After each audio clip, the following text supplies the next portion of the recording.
Don't engage alone. We do this together.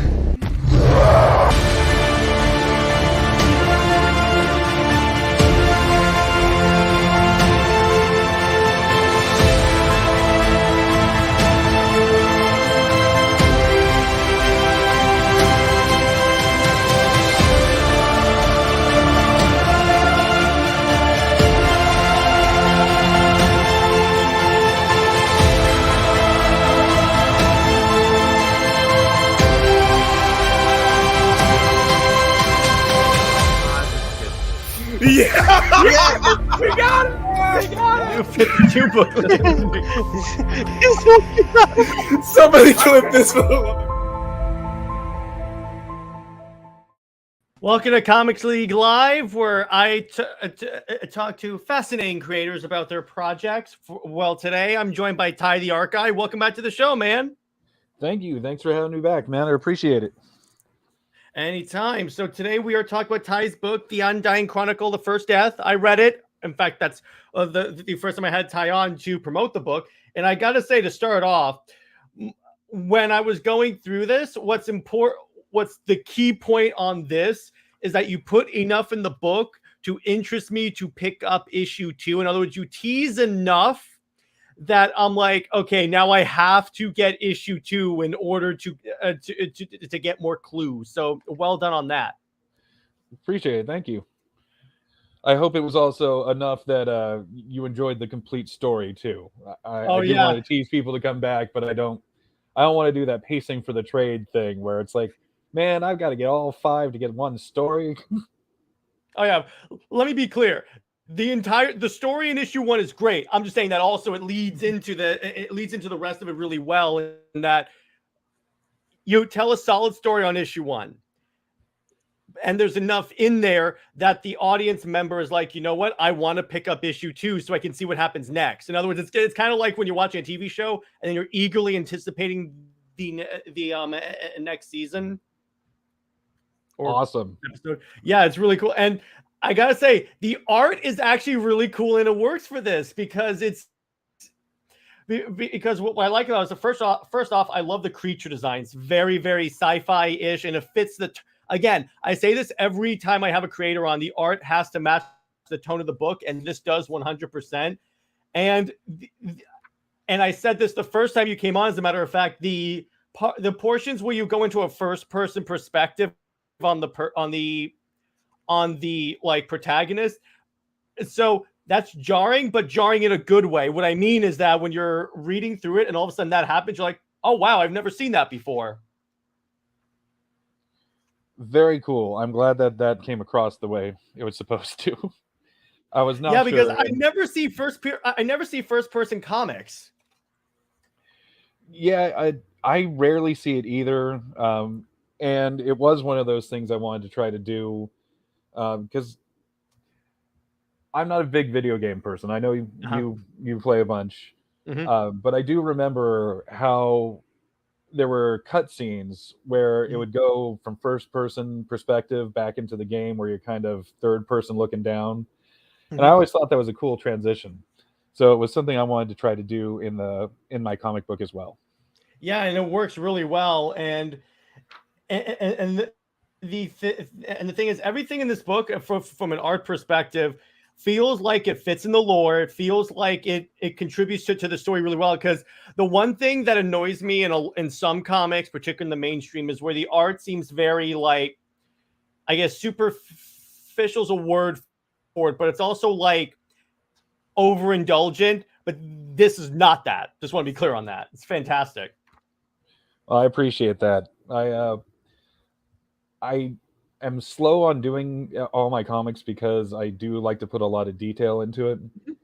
And some people like that. Some people would prefer the more simplistic style.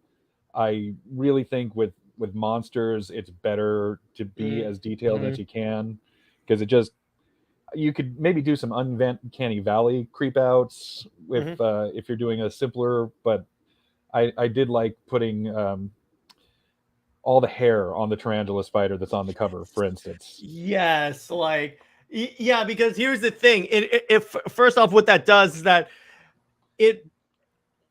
it's kind of like emotional recall in that everyone remembers seeing a hairy spider for the first time, and they're like, "Oh gosh!" It makes the creature all the more scary. Exactly. Like that Sean Connery Bond, right, where the Yeah. spider's coming across the chest. Oh God! Don't even remind me about that one. Jeez, I just shivered. But um, but yeah, and all right, so let's talk about that. I really dug how like unique each creature felt. Like, what was like some of the approaches you took to like creature design? Um, so I had the benefit that I was trying to use established creatures from actual Japanese folklore. Mm-hmm. So that gave me a roadmap of Mm-hmm. where to start with the design. Mm-hmm. Um, so this one I knew was going to take place in this cave for the majority of the book. Mm-hmm. And so I was looking at different subterranean creatures, and I found the Ogomo. And I think we talked about before, there's a different name for it. It's like Tichek Nagomo, something like that. Mm-hmm. Um, but apparently at some point it was used as a slur, so I don't want to use that as the name in my book, just in case. Mm-hmm. But if people want to look it up so they can see, that's the other name. And it was basically a bull spider is what it was called. Mm-hmm. So from there I looked at some of the wood blocks and that sort of stuff, and there wasn't really a super consistent way of going about it. But it did seem more like a tarantula to me when I was looking at it. So Yeah, it from does. there, I did a sketch to start out with, and that one did have the horns on it. And that was actually one of the things I put in as a one of the stretch goals, was I Mm-hmm. colored in the initial sketch. Mm-hmm. And as I was going through the book, I decided that the horns were going to give me some difficulties in how I wanted to portray the fight scenes. So I Mm-hmm. decided it's still a giant spider without the horns. So I made the fangs more prominent to Mm-hmm. just have that sense of dread. Mm-hmm. Um, and I also was playing around with the color theory, because since it is in a cave, and a lot of the backgrounds are warm colors, the browns, the reds, the yellows. Mm-hmm. So to make it pop, I decided to give it this teal color. Mm-hmm. And I did start looking up spiders on Google Images, and tarantulas do actually come in like really bright, vibrant colors. So Mm-hmm. I thought that worked well. So both artistically and a little otherworldly, because most of us are not going to think of a giant turquoise spider. So it gives that No. otherworldly. But there are in the Amazon some that are turquoise. So that's how I started Oh. going about the big spider, and the smaller red ones. Uh, I can attribute to a spider that was in my backyard. Oh, I, really? yeah, it was hanging out right by where I take the dogs out, and I swear to God, it was like an Illuminati looking spider. It had a black back, and it had this like triangular-ish, not quite full triangle with a dot in the center, so it looked like a triangle with the eye in it. Oh, geez, really? Yeah, I found out Wow. later it was some sort of an I think it was an orb weaver or something. I found Mm-hmm. something that was close to it, but I liked that concept, and so I was looking at this guy. And by the way, I have arachnophobia, so that made this whole That process. had to be fun. That had to be really fun, dude. Yeah, I was considering it. What is it called? Immersion therapy or whatever, where you expose Yeah, yourself. that's the way to do it. So that one is where I got these smaller guys from, and instead of the Illuminati spider, I went with skullback spiders. Um, Hmm. and I was also thinking a little of the moth from why am I spacing on the name? Clarice, Silence of the Mhm. Lambs. Oh, okay, there you go. So once again, I wanted it to have a bit of a fantasy, fantastical quality, but also something not completely devoid of what we might Mhm. might find in nature. Yeah. So it's grounded enough that you buy it, but also fantastical enough that it looks like I've never seen that before. Exactly. That was my goal completely. Yeah, and I can tell you, well, number one, that you definitely reached it. So remind the audience, like, where the idea for this particular story came from. There was a point where I had a whole like Justice League, Avengers kind of idea in my head, and it was even a Hmm. little before I even thought of putting it into a comic. I was thinking more of a novel style, Hmm. and they were from all over the world, and The Undying was one of them. And when I Hmm. started doing comics, I started off with a couple short 8-page type stories, learning process and, working while you're learning sort of a Hmm. situation. And I really liked this one and I submitted it somewhere. And thankfully, it turns out it was rejected from the anthology. And I was like, cool, whatever. And I started working on some other stuff. And I just kept getting more ideas of, well, maybe he didn't like it because this part of the story wasn't clear. So I started expanding and elaborating. And it went from 8 pages to a 72-page graphic novel, which I believe I sent you the PDF of that one too, if you want to Hmm. talk about that later. And then Hmm. this is You should the have. I think you did. yeah, I think I did too. You'll have to let me know. Um, we might have to do another review otherwise. That's a good uh, idea. We can do that too. all right, we can do that then. So this is the prequel to that whole thing, Yeah. and it's once again this character just in the best way won't leave me alone in my head. Every time I try to do something else, it's like, no, you're going to do this because this is a cool story, this is a cool character. So stop working on that Mhm. other thing. And I've Yeah, I've suffered exactly. from that for a long time as an artist, where you want to work on something else, but your brain keeps going back to no, this one's better. Stop what you're doing. Yeah, Go we've back all to had this that. other one. Yeah, I'm working on that. Working on my own project where I'm like, okay, so I want to write this chapter, but no, Jared, you really want to go do this? You really want to write this, or you want to go read comics or something like that? And I'm like, dang it, I gotta focus. It's Exactly. yeah, but and going on to that's fantastic. I like these stories about immortals because that always fascinates me. The effect of living forever can have on an individual, and like particular like everything they've seen, like a giant blue spiders. So it's that's always a story concept I think is like really fascinated me, even from like the big two, because they have immortal characters as well. Yeah, I have a weird take because I turned into a grumpy old man in my early 30s. Hmm. So I watch people and they react to things like Twilight. Okay, where the vampire dude's 80 and he's going after a 17-year-old, which is already weird to me in the first place. But then I'm Yeah, there going, you go. I was 30 and I couldn't deal with 17-year-old. How are you 80 and can deal with Hmm. teenagers and teenage drama? Like, how, I don't get that concept of like they're cool and they're not just like the grumpiest people ever to exist. Hmm. I don't know if Yeah, that makes any exactly. sense. Yeah, yeah, because you got to think about okay, so you're like, so you've lived forever, so that means you've seen how absolutely horrible humanity can be. So I'm like, how are you going to be like cheerful at that point?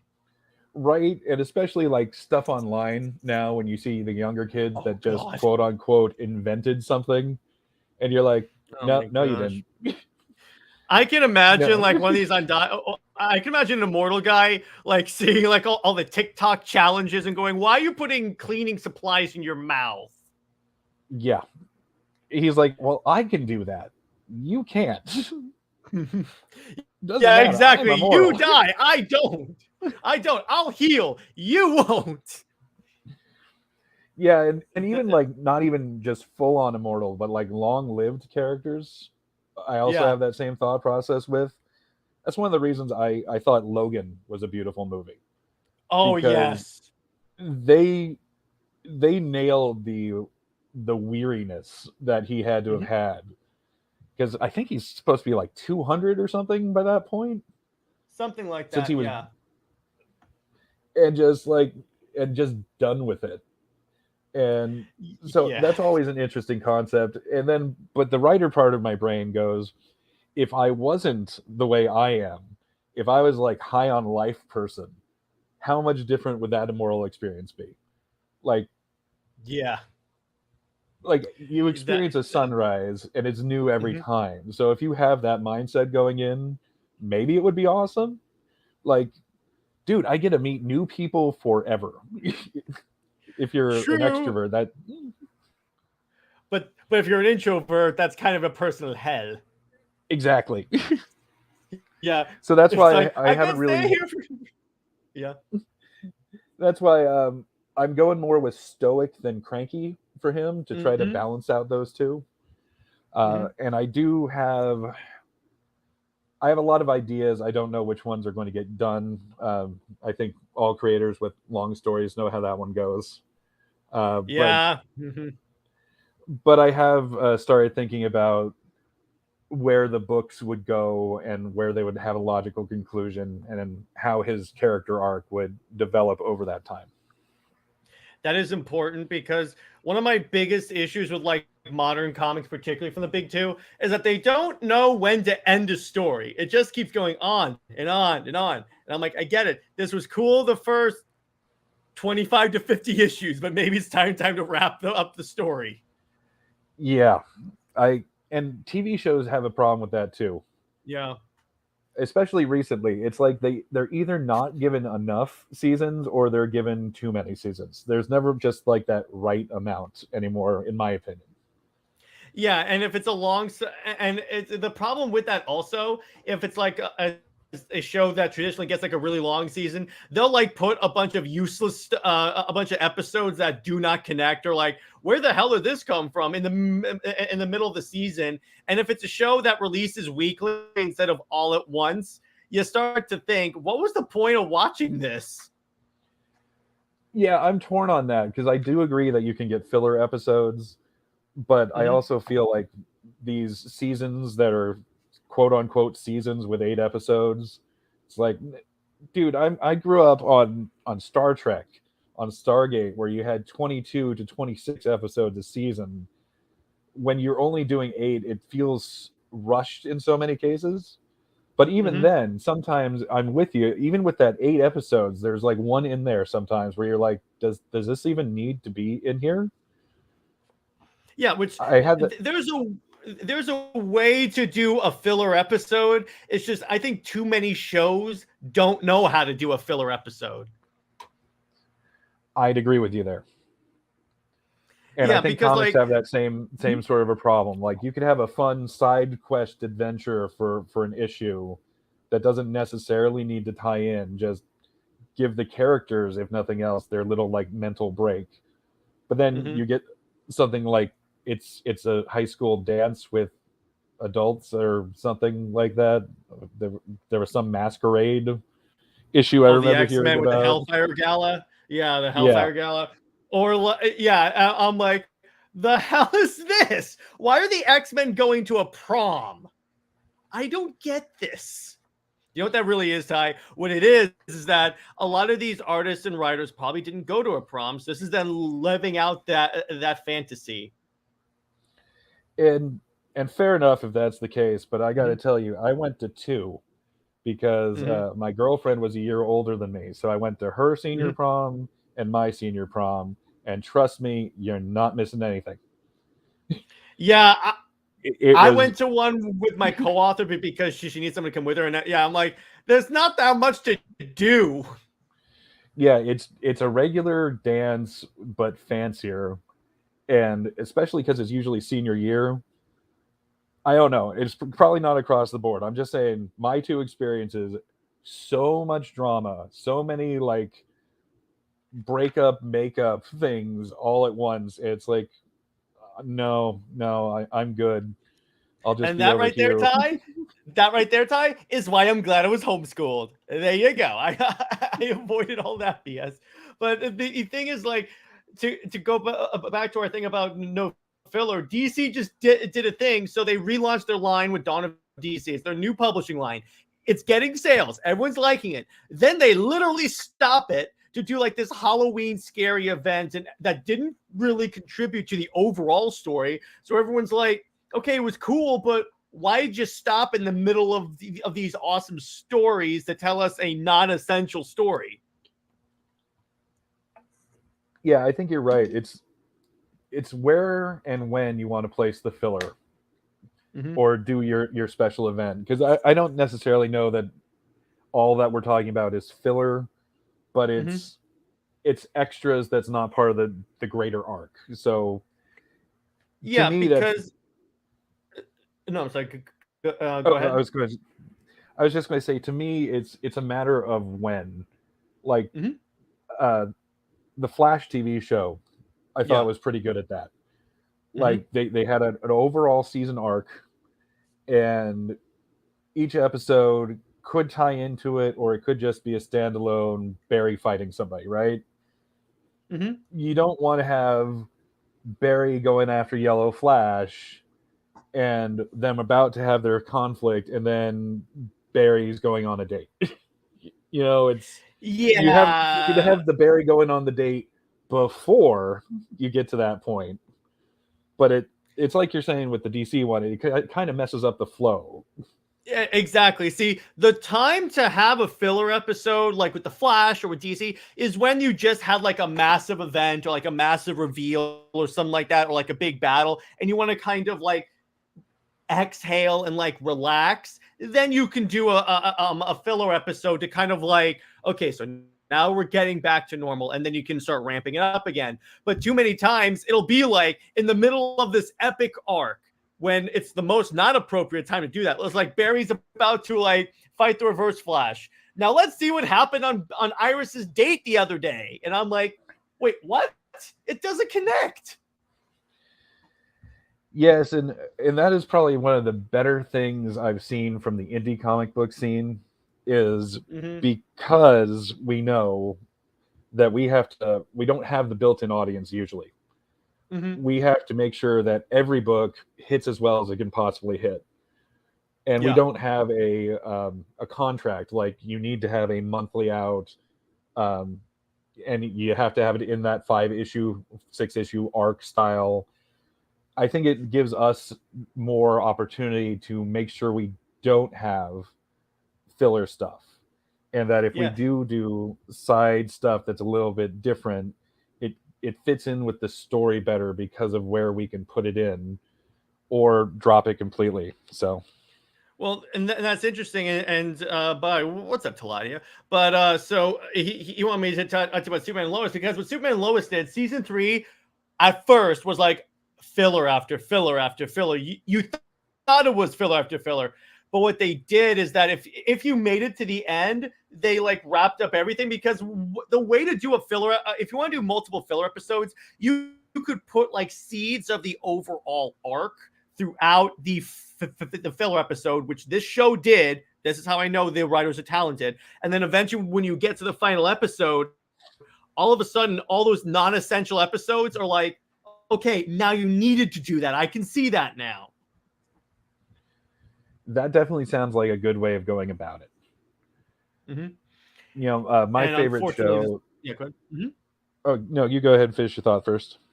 No, I was gonna say, and then the problem is a lot of these TV writers, particularly I like the CW, don't know how to do that. That's the main issue. I agree, and my favorite show of all times is Stargate SG-1, because I am a nerd on all fronts. There you go. And I think that there's another, CW gets us a little bit too, where you get to a certain amount of episodes and it's hard for them to have new things that they haven't done before. I see. The old, we've lasted for so long and we don't know where to go now excuse. Yeah, I've been trying to watch Supernatural, and it goes to the fact that those are both long form seasons that went on for over a decade each. What I liked about Stargate is I never felt, with the exception of something called a ship in a bottle episode, I think is the term the directors used on the director's commentary. Basically, once a season, they had a recap everything that's happened so far. And so the easiest example is they're telling other governments that the Stargate program exists, and it has some politics stuff in it where somebody's trying to screw them over. So it shows recaps of the stuff that they've done in almost like a courtroom setting. Yeah. So if you watch the whole thing, it's kind of boring. But when you're on in season 7, right, and you haven't seen all the first 7 seasons and you want to get into the show, it's really nice for that. But besides that, sampler, in other words, yeah, it's it helps get the audience back in, and then also from a monetary standpoint, it costs them a lot less to do that episode, so they can allocate funds to a different episode because you don't usually need special effects. You have fewer characters. You're usually confined into 1 or 2 sets, so that also makes it so they can make their other episodes better, which is a good writing thing, in my opinion, too, of knowing you can pull back on certain things and use that extra budget to make your season finale or your mid-season or whatever bigger because you haven't spent all that money yet. Yeah, and that's what Superman and Lois did, because they saved, like, there were periods, until Lottie will know because he reviewed it with me on the channel. There were periods throughout the season where there was like no action for episode. And this is a Superman series, so you'd expect some action. But then they save it for this epic fight scene at the end of the season. And I'm like, okay, now this makes sense what they were saying. Now that I know what they were saving for, I'm like, okay, I'm fine with it. It looks cool. Yeah, and TV gets that excuse. I don't think comics get that excuse, because no, you don't have to worry about a special effects budget or. No, 100% don't. Unless you're basically changing artists every single issue, but besides that, it's like, nope. Exactly. Oh, and with the Supernatural thing too. That's the other thing I was saying with the. They kind of recycle the same plots but with different villains, and I've seen that in comics a lot too. Yes. Where it's always the fate of the world is in every single arc.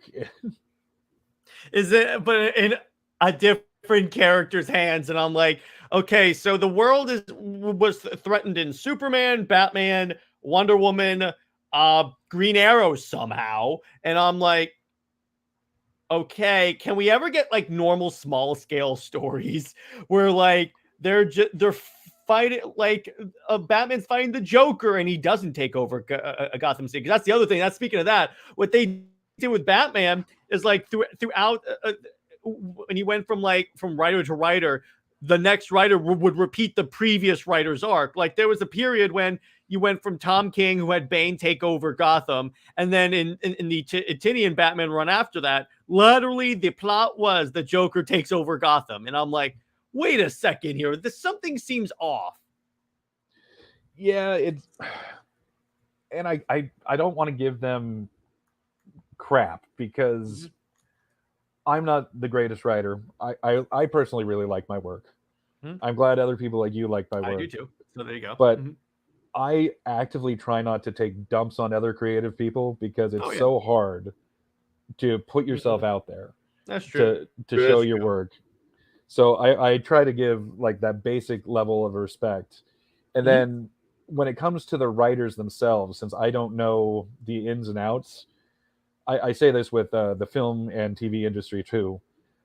I don't necessarily blame the writers unless the writer has full control.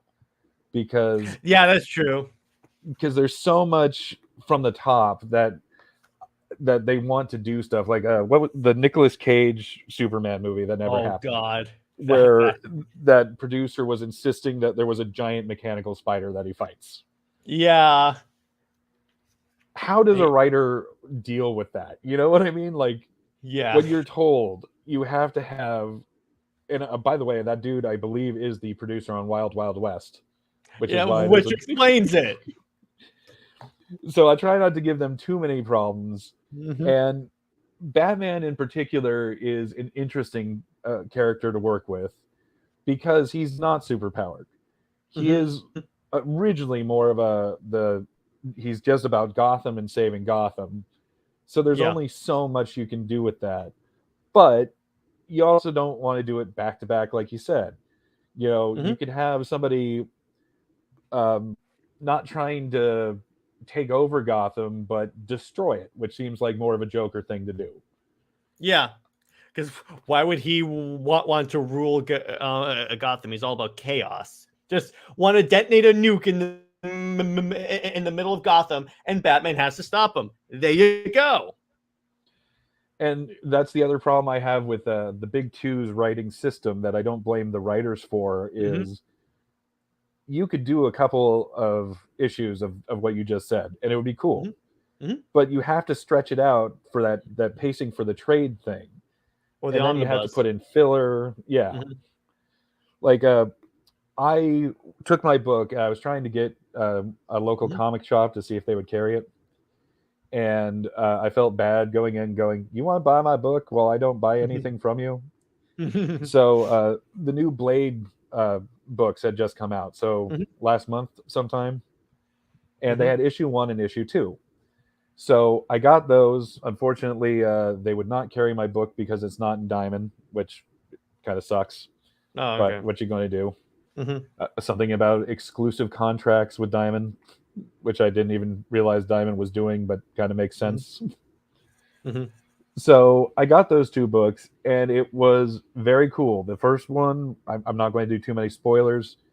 It started out almost like the Blade movie with Wesley Snipes, with that club scene sort of a situation. And then it turns into Blade has to go after somebody. He thinks he's doing something. Turns out he's doing what the bad guys want him to do. And it was just perfectly set up for this cool, unleashed hell demon, Blade go after him situation. And I was like, sweet. Crack open the second book. It's immediately turned into a side quest. Immediately. Wow. It goes, he's trying to find somebody to help him with a weapon because it's a powerful person. Cool. Understand that plot point. But then that person is taken off the board, and now Blade has to go and save that person to get, it's one of those things like in the video games, right? Yeah. Where in order to get this, you have to go and do this first, and then this first. Or basically what they did is Blade is operating on the RPG rules, which means because what they didn't tell you is that, so he's actually a level 1. And then to get to level 2, he has to accrue XP. And then to accrue XP, he has to go do these side quests. So that's what all the individual other books are. Exactly. And once again, I'm not blaming the writers. I'm blaming more of how they have to be paced. Because the basic story of, I unleashed a hell beast and now I have to stop it. That's cool. That's a cool premise. You could probably do a good 4, maybe 5 issues, maybe. And that's a trade. But they want to be able to have it set up for the next arc because they don't like to, here's just a 5-issue run of Blade, and now we're going to take Blade off the shelf for a while, and then we'll do it. So I feel like the side quest might also be setting up for the second trade arc, and that makes it hard too. It makes it hard to follow. Plus the fact, here's my other problem with Marvel. Marvel specifically is bad with this, but DC also has issues with this, to be clear. When they do like these big events, these big epic stories, so they have the main story book.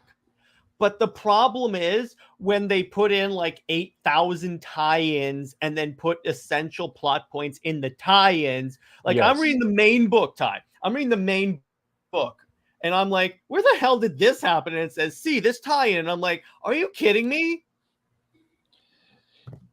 I don't know if we talked about this last time, but when I was really into collecting, and I had to stop buying as many comics because I realized I was hoarding more than actually collecting and reading.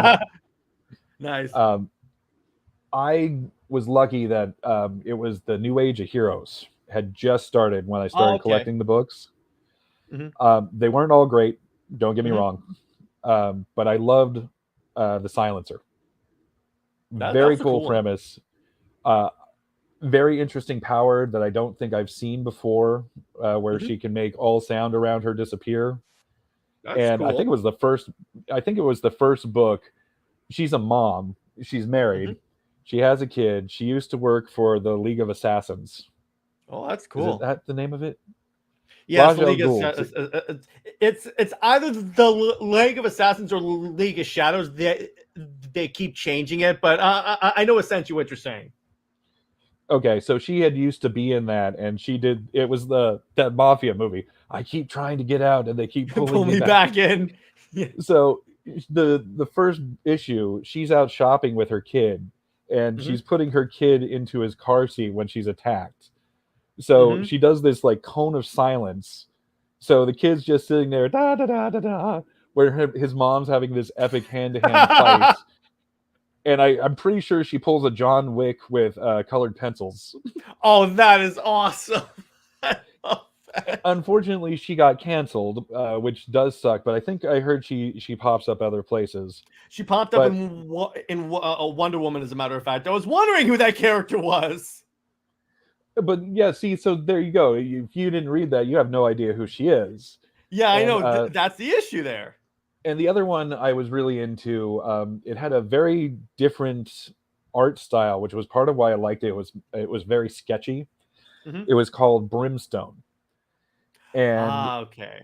Hmm. it was a bit like Hulk, where when he got emotional, he turned into this like Hulk with Johnny Flame a little bit, right? So Johnny he turns Blaze, into yeah. a brimstone monster, Hmm. and he's traveling with his sister. They don't know what's going on. They don't know how he got his powers. Constantine shows up in that one because it does deal with supernatural stuff. Hmm. So I was aware of Constantine, so that wasn't that big of a problem for me. But somewhere around issue 8, their whole story arc was getting rolled into uh, the Joker. Or what is that called? The somebody that laughs. The Batman who laughs is what you're talking about. Yeah, and I had not Oh, read any of that stuff, so I was immediately lost on the whole storyline. the issue with that, by the way, that's the example of DC taking a cool character and force. It wasn't just in that book, Ty. They forced him literally everywhere. Books where he has no right to be in. So I'm like, okay, I like the idea of this character, but I'm like, where the hell? Why are you here? Yeah, and it's like you said, man. I don't know anything about it, and I know Mhm. some people are going to be completists, and they're going to be okay. I'm going to go get all those back issues, read all the stories. That's not where I'm at. Like, Mhm. I don't I don't like required reading for my Yeah, entertainment. exactly. So then I stopped with that series too, which is unfortunate because I really did like it. It had this cool supernatural twist to it. Mhm. There was like a crossroads demon I'm remembering in Mhm. my head, Mhm. and then both of the books I like just they got canceled. So I was like, damn it. I personally enjoyed Damage. I think that was a cool twist on the Hulk and how in this first arc he fights and defeats Wonder Woman. So I'm like, that's a way to show how dangerous this dude is. That's a good one. An Mhm. unpopular opinion, I think. There was a Marvel one, speaking of Hulk, called Weapon H instead Oh of yeah, Weapon where X. he turned to Wolverine. A Wolverine Hulk. Oh yeah, Uh, that's actually pretty so cool. the more angry he got, the more adamantium came out. Okay, that's actually And really cool. yeah, I really liked it, but unfortunately, no one else did. I think it got 5 issues and went bye bye. Yeah, that's an example there. But see, going back to what you said about not liking required reading, that's so when I got into comics like full on, it was in the new 52 era. So we're talking 2010, 2011, 2012 era. And the ostensible purpose of this thing was okay, pretend like we never published a comic book. We're starting issue number 1. The problem is with Batman and Green Lantern, they kept all that lore because that was selling. So everyone's like, okay, so so Batman's part of a corporation now? Where the hell is this? But the point is, that's why that was really popular because literally you could just pick up an issue of like Superman number 1. You don't have to read anything previous. in order to understand what's going on. Yeah, I do like that. Mhm. DC Eh, also does something. I know this is way off topic, but I'm It's all just good. thinking. Mhm. They did something I really wish Marvel would do, and I think they did it twice, where they took Looney Tunes characters and DC characters, and they did Yeah, a and cross them over. crossover. And Well, the dude. reason I bring that up is because there was a Joker Daffy Duck crossover, which is probably my favorite comic book. Really? They do two stories. So Mhm. one is without too many spoilers, Daffy is basically in the DC universe, Mhm. and he gets roped into working with the Joker. Mhm. Um, That's I great. won't do any spoilers besides that, but that's how that one works, and it's very much grounded in the DC reality. Mhm. And then the second story is Daffy with his Sigmund Freud persona Mhm. going to Arkham Asylum, and the Joker is his patient. Oh, wow. That's great. And that one was very much rooted in Looney Tunes sort of situation, and I thought it was just so well done. All of them were not. There was a Catwoman and Tweety and Sylvester. That was not a Okay. recommend. Okay. Uh, But I will say, okay, so Marvel has started doing more reboots, dude. Like they have now the Predator versus Wolverine, and I just read issue 1, and it is fantastic. Without going to See, spoilers, they basically root the Predator in Wolverine's life. that's cool, and that's a more adult way of what I'm Mhm. talking about. Yeah, 100%. I'm almost 40, so I have my 90s nostalgia going on, There you and go. since There you all go. that stuff's being rebooted, I Mm. was thinking, what if Marvel did the same premise but with Disney Afternoon characters? Oh, that'd be And great. I've actually done one where it was Deadpool and Darkwing Duck. Oh God, that's so good. Right? Oh, I mean, you just they don't have to do anything but monologue at each other on top of the roof, and I will buy that book. or what they could do is they could take like all the like Mickey Mouse Club people and like dress them up as Avengers. They could do that too. Oh, and the other one I thought would be cool was Thor with the gummy bears, since the gummy bears had that like Viking feel to it. Oh, that's good. Oh man, I love that, dude. That would be awesome. Yeah, that's the thing. The potential is there. It's just for some reason no one's thought of this. I'm like, come on, there's a way to do this. Yeah, and they won't accept any sort of fan submissions anymore either, which I think I understand, but I think is stupid at the same time, because where else are you going to get that type of idea that I just pitched out there? And you want Or the fan base to be invested in your product. And if you're even if even if you're ignoring all of the fan submissions, if they feel that they are being heard, they will pick up the books. agreed. And I do have to say, with that picture I did of Darkwing and Deadpool, which I might be able to pull up if you give me a second. Sure. Go ahead. That's awesome. I tweeted it at both Rob Liefeld and the creator of Darkwing Duck. Hmm. And the Darkwing Duck guy did actually give it a like, so that made me very proud. I like that. By the way, speaking of Rob Liefeld, so he posted something on Twitter today that I want to read to it. It's based off of that about creators respecting their fans. So he tweeted, I'm trying to pull this up. He basically what the tweet was. Hang on, I actually retweeted it so I can actually. Yeah, he said, I saw this on Facebook. Let me say it here. Thank you to anyone who has purchased my work and supported my career. The internet puts you guys through the ringer and back, and you never break. Appreciate you. I'll keep working hard to entertain you with my comic books. See, that's the way creators in the space should be. And that's how I try to be too. Yeah. I try my best to be drama free. I don't always Mm-hmm. succeed, Mm-hmm. but No one does. I would rather have fun conversations like this with you than taking an hour and a half to take a giant crap on somebody because I don't like their work. I don't there's get no the reason to do that. creators. Yeah, I don't get the creators that go and yell at their fans unless their fans are doing like genuinely horrible stuff. You know what I mean? Like, Yeah, exactly. But if they're saying, hey, if they're blocking their fans because the fans say, hey, I'm not a big fan of this arc, and actually, Sean Gordon Murphy, he said what he likes to do when people come up to him and said, I didn't like how you did this story, he would have gone, okay, you know what, I'll try and win you back back on the next arc. See, that's the way you should be with these people, because they're supporting your work. Yeah, and as an indie creator, that's been my mindset this whole time. Just to kind of circle it back around. Yeah. I have to actively get every single reader that backs my book. With campaigns my size, they don't end up on the trending pages or anything like that on Indiegogo. It's all about me and who can see the passion that I have in the work and wants to help me, like people like you.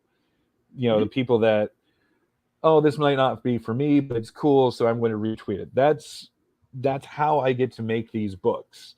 So I appreciate every single person that does that stuff, that buys it, but not only buys it, lets me come on shows to talk about it, retweets it, engages, and I feel lucky that I have any people that are doing that. So and you're always welcome on Comics League, brother. But the other thing I want to talk about, the book also came with some pretty cool extra material. So first we have this dope postcard that says, see you on the other side. You wish you weren't here. I love that. That's such a good play off that. Thanks. Ginge gets to take partial credit for that. We worked on that wording together. I love that. Kayla, my editor, she's the one that suggested the postcard in the first place. That's the other thing I try to do, is listen to suggestions. I see a lot of creators that don't like to listen to suggestions, but I don't know. You don't have to listen to take all the advice, but it's never a bad idea to listen. I mean, I'm with you. That second part of the line, you wish you weren't here, that was 100% my letter or Ginge. And I think it was such a cool concept. I think it made that postcard perfect. And then we have this dope spider print, which I'm like, I love all the shadows and everything like that. It looks super cool. I dig that. Thank you. And again, that's the one. Speaking of detailed, you can see the hair. That's the one I was mentioning earlier, where it was my first concept sketch. So what I wanted to do with that is, I was thinking Frank Miller, Sin City on, there you go. On the colors. So that was a lot of fun to do, because it was kind of come full circle. You know what I mean? It was, the books was done, so now I went back to one of the first drawings I made for the book. And I actually got something on Instagram today where someone has that framed on their desk, and they sent me a picture of it. And that was so cool to see. That's cool. I love that. So, and then we also have these creature feature piece of paper that, by the way, remind me a lot of D&D. They should. That's part of what it was. And this goes back to taking the suggestions. I found on Twitter that every Saturday, the tabletop role-playing community does self-promotion Saturday.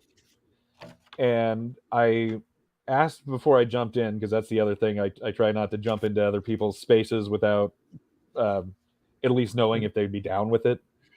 And I said, hey, I don't have something that's directly D&D or Pathfinder, but it's set in feudal Japan, it's got giant monsters, and it's got a warrior that has to take them on with some magical elements. Is that cool to share here? And they're like, yeah, totally. So I started doing that, and someone in that community said they really liked it, and they wished that they could use the monsters in their game. So I went, that works for me, because back when I was in junior high, I did play D&D, and my favorite thing was the monster manual, which had all the pictures of the monsters and their stats and then a description. So what I thought was, why don't I do something like that? That way I can put extra lore for the creatures and kind of what they're all about. Um, so that it's not in the book, because you want to keep it to the 24 pages. You don't need to break it up with Professor telling you all the details, right?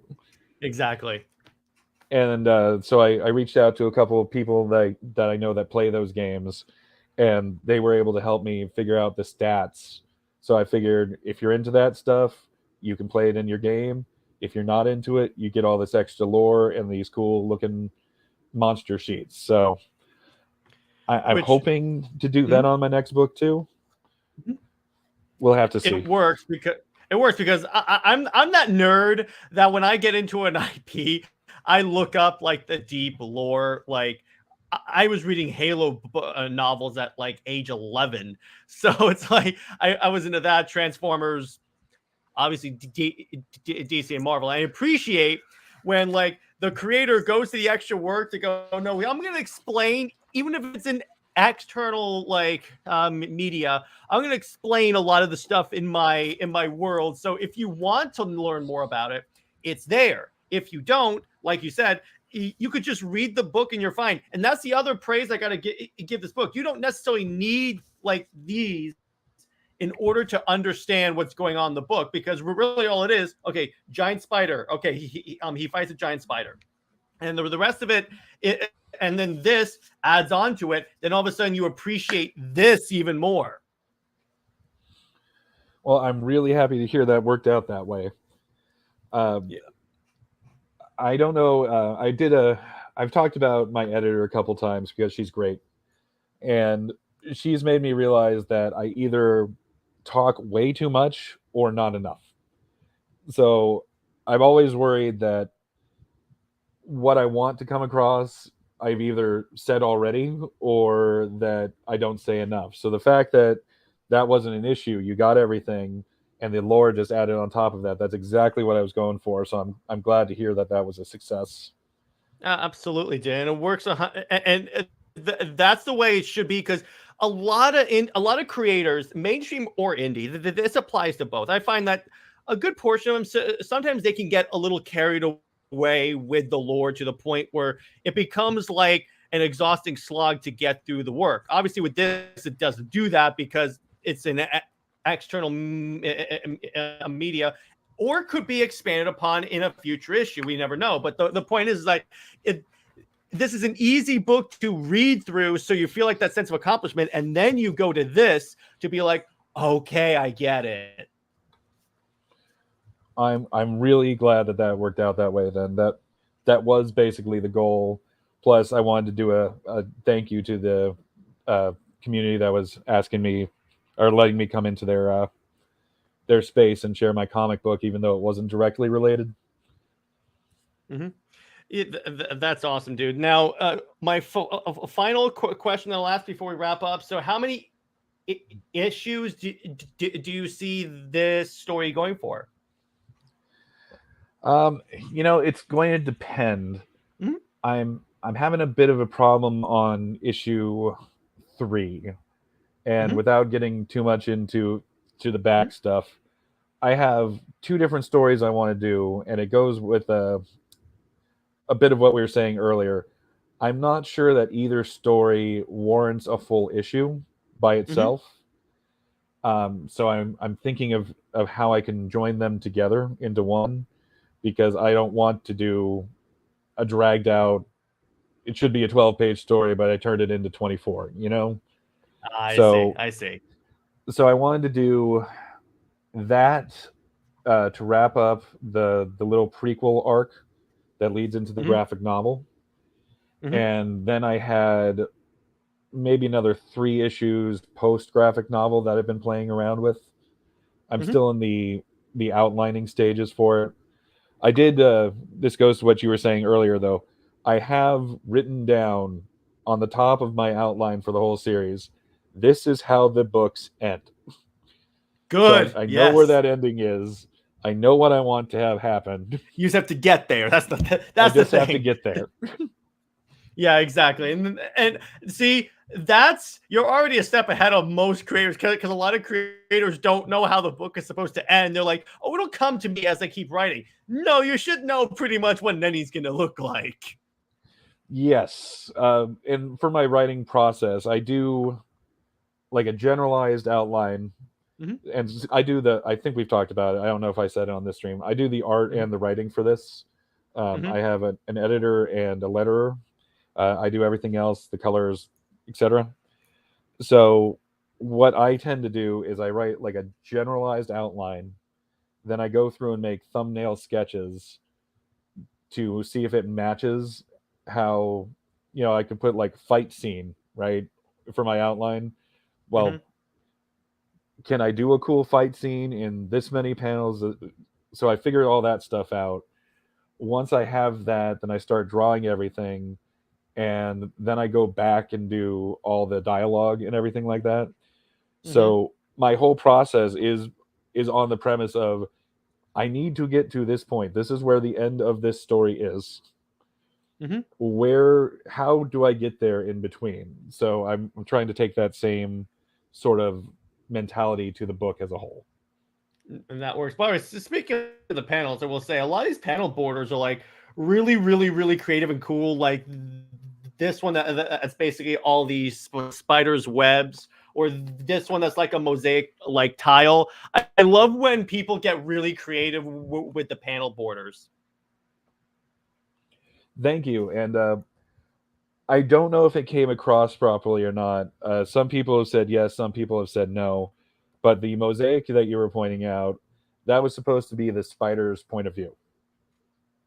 It came across if you it came across, but because biologically, I know how like bugs like their perspective. So I'm like, yeah, I get that. Particularly when on the bottom here you have like you see him holding these. He's reaching for the spider, and then you see him holding the spider. So if you're following the story closely, it does translate. Yes, and I was trying to do that rhyming, I think is still the right term for writing, Mm-hmm. where we had his point of view and now we have the monster's point of view. Yeah, So, yeah, and so at least as far as I'm concerned, yeah, you nailed it. that is great to hear. It's Mhm, there's a quote by an author I like. mhm, I might butcher it a little bit, but it's basically when someone gives him feedback because something didn't work, he goes, "Oh, well, in my head, it worked because I know what I'm talking about. mhm. That doesn't mean it translates because you don't know what's in my head." True. Yeah, exactly. So I try to remember that as well. Yeah, that works. So on that note, I think it's a good place to wrap it up. Ty, it was a pleasure having you on. Thanks for the awesome comic book, and I received I got the graphic novel in my email. I'll read that, and maybe next week we can review that one. Sounds good, man. And thank you again for all your support, for having me on, Anytime, dude. for the cool discussions. Appreciate you, man. Anytime, dude. So where can everyone find you? I am on, what is it now, X? Yeah, I guess so. uh, It feels kind of weird calling it X. yeah. You can find me at Ty the Art Guy there. Mm-hmm. At Ranger Tyon, Tyon. Mm-hmm. You can also find me on Threads at TJ the Art Guy, Mm-hmm. with underscores in between. Mm-hmm. And I have a YouTube channel I don't use, so I don't think I'll promote that. Mm-hmm. You should. YouTube is a great way to promote indie books. I do put my trailers on there because Mm-hmm. Indiegogo does want you to do a trailer now for the books. Mm-hmm. So, but that's about all that I put up there, or random videos of my dog. That works. That works. So all of his links will be in the description below. Stay at work, everyone, and we will see you in the next one. Thanks. Bye-bye.